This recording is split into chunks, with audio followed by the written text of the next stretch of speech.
Pesan yang ingin saya sampaikan kepada Bunda, bagaimanapun keadaan anak-anak kita saat ini, jangan pernah marah kepadanya. Karena boleh jadi anak yang menurut kita paling nguji kita saat ini, justru dialah nanti yang akan paling sayang sama kita. Ustadz, gimana cara ngerubah anak saya? Kok susah banget ya? Ingat, kita nggak bisa ngerubah anak kita. Yang bisa ngerubah hanyalah Allah. Kita hanya bisa menghadirkan didikan terbaik saja. Ahilman, kenapa ya Bunda teh punya penyakit ini kok nggak sembuh-sembuh dan segala macamnya? Mungkin ada salah kita sama orang tua kita, pernah ngambek, pernah marah, pernah kesel, dan kita belum minta maaf sama orang tua kita.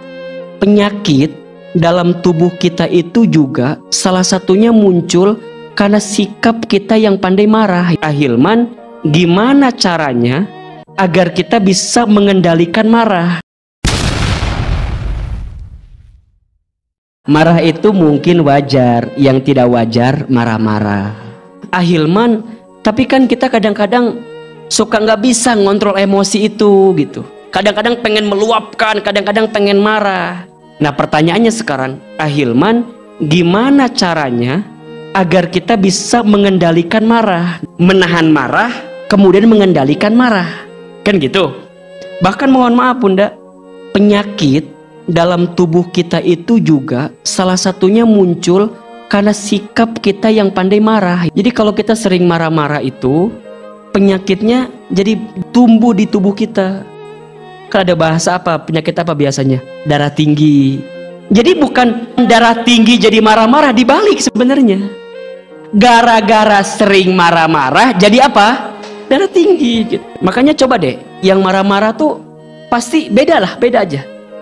Badannya gak enak, wajah juga beda gitu. Cepet tua katanya kan, ke wajah ngaruh, ke tubuh juga ngaruh.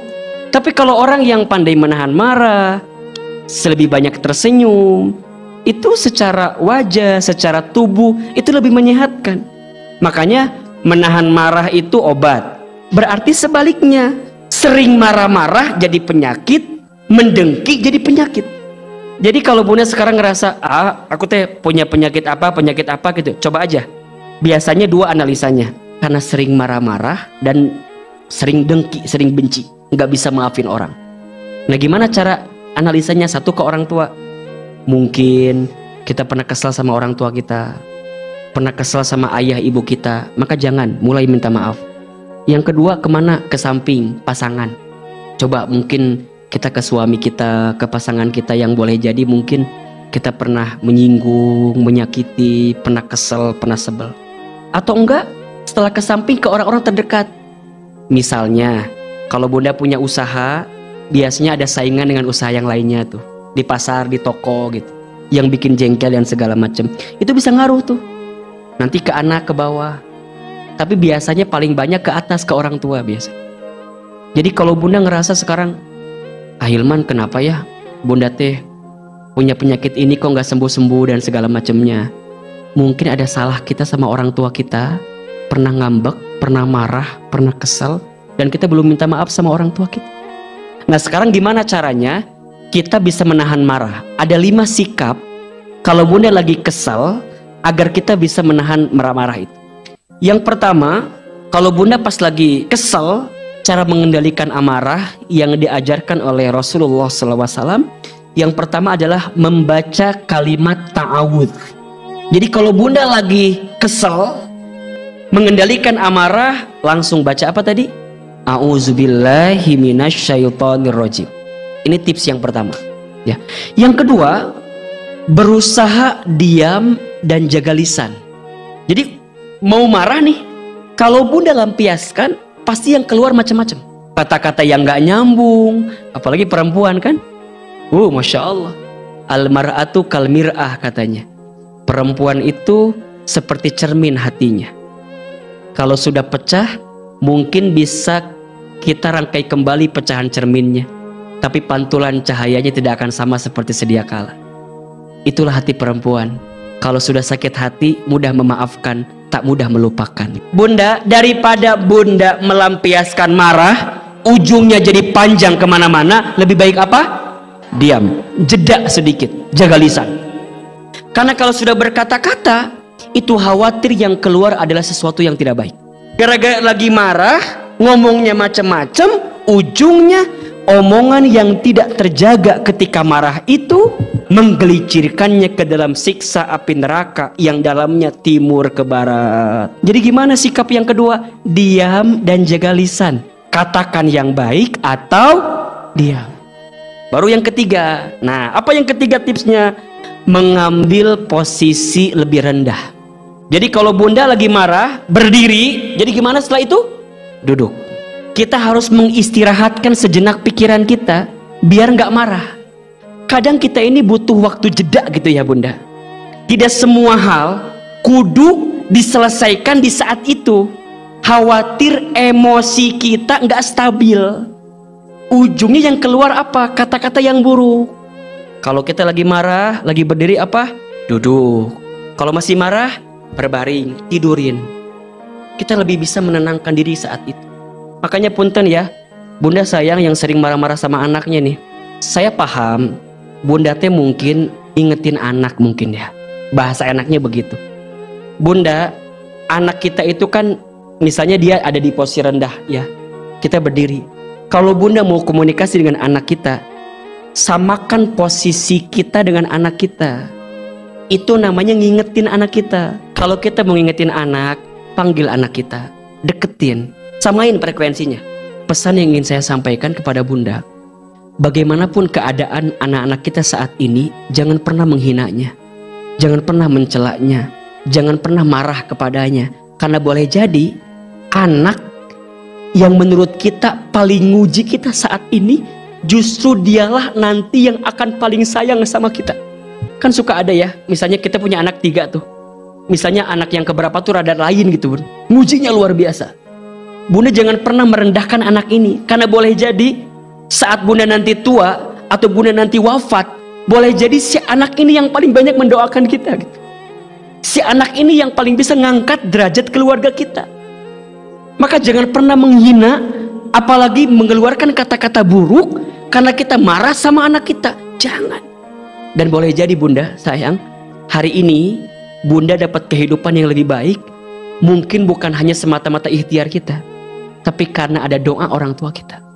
Walaupun kita ingat misalnya Ustadz, orang tua saya pernah bilang gini, iya, tapi kita maafkan kesalahannya, maka Allah berikan kebaikan kepada kita.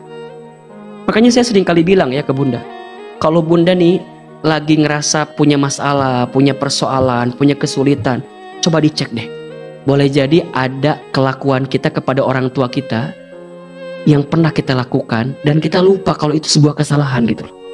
Ini penting sekali. Makanya tadi Ustadz ngajarin ke bunda ya, kalau bunda lagi kesel sama anak, jangan dimarahi. Yang paling tepat dikomunikasikan, diingatkan. Gimana cara ngingetinnya? Rendahkan, samakan, kalimatnya yang keluar yang baik-baik, doa. Ingat bunda, kita sebagai orang tua kemampuannya ada batasnya, tapi kemampuan Allah, kekuasaan Allah tidak terbatas. Kalau bunda lagi mendidik anak, jangan terlalu mengandalkan kemampuan kita orang tua, tapi libatkan Allah, doa ke Allah. Rabbana hablana min azwajina wa dzurriyyatina qurrata a'yun waj'alna lil muttaqina imama. Doa itu di hadapan Allah. Kan suka nanya gini, Ustadz gimana cara ngerubah anak saya, kok susah banget ya? Ingat, yang bisa ngerubah siapa? Allah. Kita nggak bisa ngerubah anak kita. Yang bisa ngerubah hanyalah Allah. Kita hanya bisa menghadirkan didikan terbaik saja.